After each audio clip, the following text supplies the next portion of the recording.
Hai hai hai, selamat datang di channel Arnil Stories. Jangan lupa like, komen, subscribe, serta bunyikan loncengnya ya, agar tidak ketinggalan cerita-cerita selanjutnya. Terima kasih. Novel romantis Seatap Tanpa Cinta, karya Rizky. Mereka sampai di rumah megah milik Hamis. Rumah yang dibangun dari hasil kerja keras Hamis selama ini. Membuat toko swalayan di beberapa kota cukup membuatnya menjadi orang yang terpandang dan berkecukupan bahkan lebih. Dengan langkah ragu, Camelia menginjakan kakinya di sana. Tampak rumah itu dibangun dengan sangat mewah dan modern. Camelia sampai tak percaya ia telah dinikahkan dengan pria kaya seperti itu. "Buruan jalannya, Nora," Angkuh Hagi berkata, membuat Camelia mempercepat langkahnya. "Hagi, sudah papa bilang jaga bicaramu," sahut Hamis menyentaknya. Hagi mengerling, lalu berjalan tergesa menuju kamarnya. "Ikuti saja suamimu, nak," ucap Hamis. Camelia mengangguk ragu. Baru saja Camelia akan melangkah masuk ke dalam kamar Hagi, suara teriakan dari dalam sudah menghentikannya. "Stop di sana! Jangan berani masuk atau kamu akan merasakan akibatnya." Camelia tersentak hebat. Matanya tiba-tiba mengembun. Ia kembali ke ruang tamu dan duduk di atas sofa yang tertata rapi di sana. Perasaannya sekarang campur baur, membuat air mata jatuh di pipinya yang putih bersih. Camelia bersender di atas sofa. Matanya tiba-tiba terbelalak saat melihat sebuah foto yang menggantung di tembok. Foto seorang anak muda mirip sekali dengan Azhar, si pria tambatan hatinya. Tapi Camelia tak ingin berlarut dan jauh memikirkannya. Selain ia harus segera melupakan Azhar, Camelia juga sekarang sudah menjadi istri seseorang.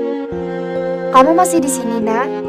tanya Hamis pada Camelia yang tengah celingukan memandangi foto keluarga itu. "Iya, Pak," jawabnya pendek. "Loh, bukannya tadi sudah masuk ke kamar Hagi?" Camelia menggeleng lesu. "Ya sudah, ayo ikut papa." Hamis segera membawa Camelia kembali ke kamar Hagi. Diketuknya pintu Hagi dengan kencang. Hagi yang baru saja memejamkan matanya beringsut bangun saat mendengar keributan di luar kamarnya. "Apa sih, Pak?" "Apa-apa? Ini istri kamu, ajak masuk." "Tidak dengar kau tadi papa bilang, ajak istrimu," tegasnya. "Tidak perlulah, Pak. Suruh dia tidur di kamar tamu saja, atau di kamar abang." "Diam kamu, jangan banyak bicara. Sekarang ajak Camelia masuk dan jangan pernah sekalipun kamu mengusirnya lagi. Atau semua kehidupanmu yang mewah ini akan papa tarik. Akan papa kirim kau ke pesantren bersama abangmu," tegasnya lagi memberi ancaman. Dengan sangat terpaksa, akhirnya Hagi membuka pintunya untuk Camelia. Hamis segera pergi setelah memastikan menantunya sudah masuk ke kamar Hagi. Di dalam kamar, Camelia merasa tidak tenang. Jantungnya berdegup hebat. Diremasnya jari jemari lentiknya itu. Tak lama Hagi melemparkan bantal ke bawah kasur. Nora, tidur tuh di bawah. Dan jangan pernah bermimpi akan tidur denganku," ujarnya angkuh. Camelia memejamkan matanya yang sejak tadi mengembun, membiarkan air mata kembali membasahi pipinya yang mungil. "Tidur di bawah hanya untuk istirahat siang sekarang. Nanti malam kau pindah dari kamar ini ke kamar sebelah. Tapi ingat, jangan sampai papa tahu," imbuhnya lagi. Camelia masih diam. Ia memilih tak menanggapi ucapannya. "Paham tidak?" tentak Hagi kencang, sampai Camelia terperanjak hebat. "Iya," jawabnya pelan. "Dan asal kau tahu, aku sudah punya kekasih, jauh lebih baik dari kamu. Jadi keberadaanmu di rumah ini semata-mata hanya karena keinginan papaku saja, tidak lebih," ucapnya. Camelia menunduk lesu. Tidak pernah ia sangka kehidupannya akan menyedihkan seperti itu. Selama ini Camelia merasa tidak pernah berbuat kesalahan yang fatal atau melakukan hal-hal yang melanggar norma agama. Namun mengapa takdir membawanya pada hidup yang menyedihkan seperti itu? Camelia tidur di bawah. Untunglah di kamar besar itu ada karpet yang sengaja ditata rapi di atas lantai. Jika tidak, mungkin sekarang ia harus tidur di atas lantai yang dingin. Sebetulnya ia tidak terlalu membutuhkan istirahat siang itu karena matanya pun tidak mengantuk. Namun karena ia bingung harus melakukan apa lagi di rumah yang begitu besar itu, akhirnya ia berbaring sebentar sambil terus memijit tasbih digital kecilnya. Malam hari Camelia sudah keluar dari kamar Hagi. Ia mengingat ucapan Hagi bahwa setiap malam ia harus tidur di kamar sebelah. Dibukanya kamar itu, lalu Camelia duduk di atas kasur. Walau ia harus tidur sendiri di kamar sebesar itu, tapi rasanya itu lebih baik daripada tidur bersama pria angku di kamar sebelah. Dibukanya jilbab panjang yang seharian menutup kepalanya itu. Lalu ia berbaring di sana dengan perasaan sedih.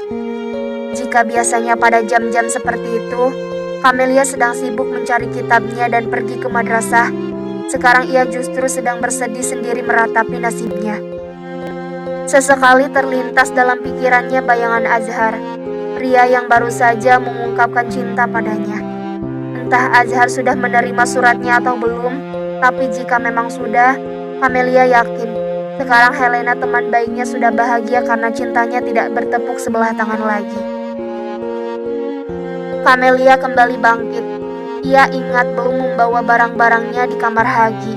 Ia segera memakai jilbabnya dan segera menuju ke kamar Hagi.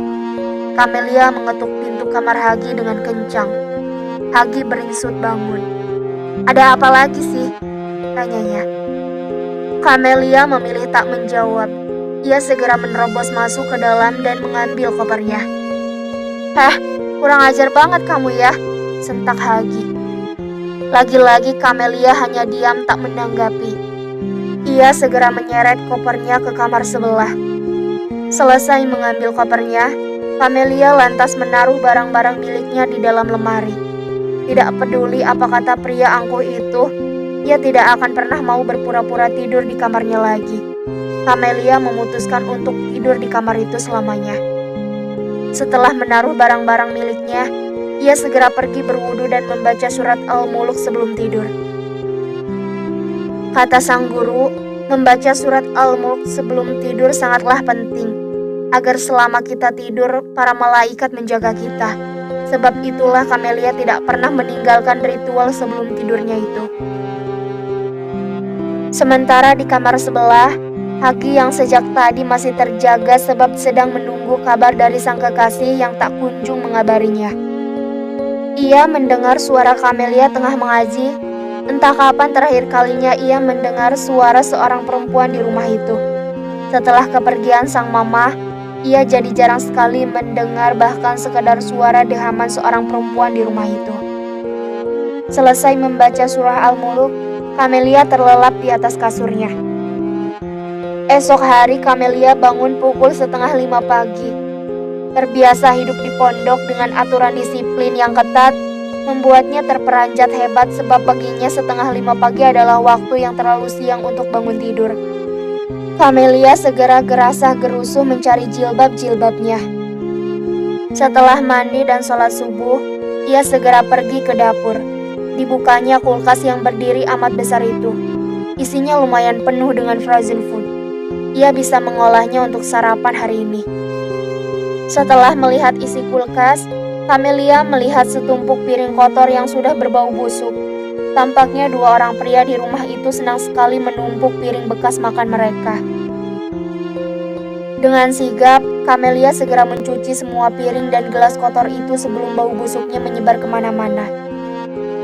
Setelah mencuci dan mengelap semua dapur yang berdebu, Camelia segera mengolah frozen foodnya dengan bahan seadanya.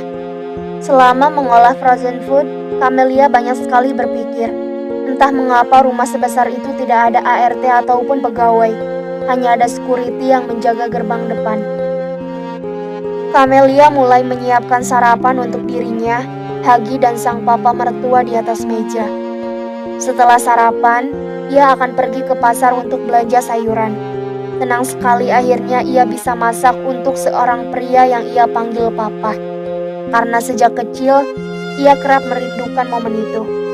Momen di mana ia masak dan mengurus ayahnya.